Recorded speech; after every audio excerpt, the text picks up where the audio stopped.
Parliament ఎన్నికలు దగ్గర పడుతున్న వేళ తెలంగాణలో అన్ని పార్టీల నేతలు ప్రచారం ముమ్మరం చేశారు. ఇవాళ తెలంగాణలో సీఎం రేవంత్ రెడ్డి 3 చోట్ల ప్రచార సభలు నిర్వహించనున్నారు. ఉదయం 11 గంటలకు కొత్తగూడెంలో, మధ్యాహ్నం 3 గంటలకు వనపర్తి జిల్లా కొత్త కోట సభలో ప్రసంగించనున్నారు. రాత్రి సికింద్రాబాద్లో రేవంత్ కార్నర్ మీటింగ్లో పాల్గొననున్నారు.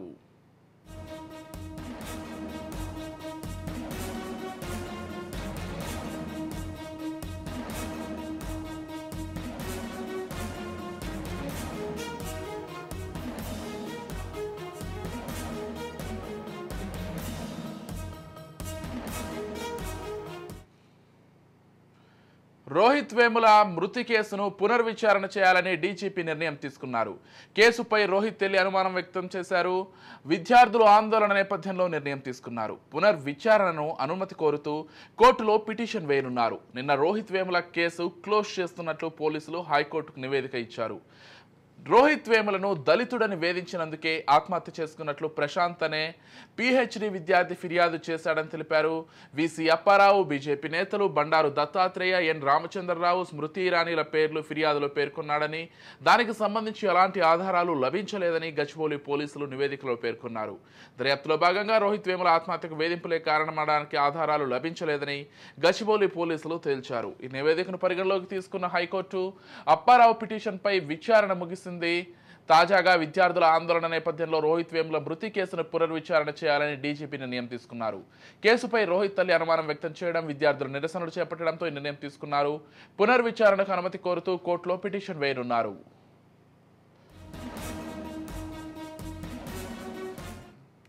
మొత్తంగా ఇదే అంశానికి సంబంధించి మరింత సమాచారం అందించడానికి మా crime bureau chief Nareddy phone ద్వారా సిద్ధంగా ఉన్నారు.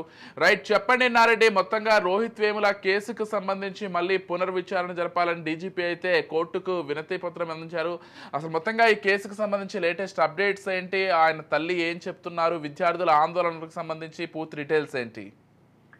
విజయ్, రోహిత్ వేములకు సంబంధించిన మృతి మీద 2016లో సెంట్రల్ యూనివర్సిటీలో ఆత్మహత్య చేసుకున్న రోహిత్ వేముల సంబంధించిన ఆత్మహత్య అని చెప్పడం, దాని మీద అనుమానాలు వ్యక్తం చేసిన తల్లిదండ్రులు అప్పటి నుంచి కూడా ఆందోళన వ్యక్తం చేస్తున్న పరిస్థితి కొనసాగుతా ఉంది. అయితే రోహిత్ వేముల కేసుని క్లోజ్ చేయడంతో పలు విద్యా సంస్థల్లో విద్యార్థులు ఆందోళన వ్యక్తం చేయడం, తర్వాత రోహిత్ వేములకు సంబంధించిన మృతి మీద సరైన ఆధారాలు సేకరించకపోయిన పోలీసులు అన్యాయం చేస్తున్నారు, ఖచ్చితంగా మాకు న్యాయం జరిగేలా చూడాలని చెప్పని కూడా దీనికి సంబంధించి కేసును తిరిగి ఓపెన్ చేసి విచారించాలని చెప్పని సైబరాబాద్ సిపికి డీజీపీ ఆదేశించారు. అంటే దీంట్లో ఏమైతే రోహిత్ వేముల కేసు క్లోజ్ చేయడం మీద ప్రభుత్వం కూడా సీరియస్ అయింది.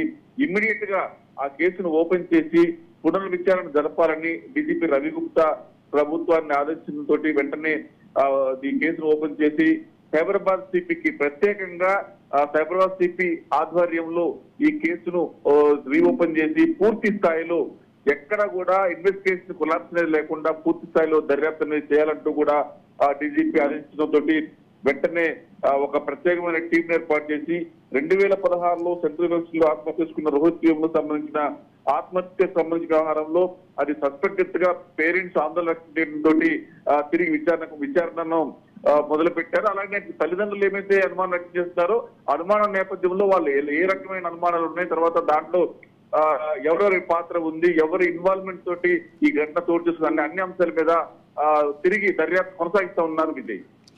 Right, thank you Nareddy.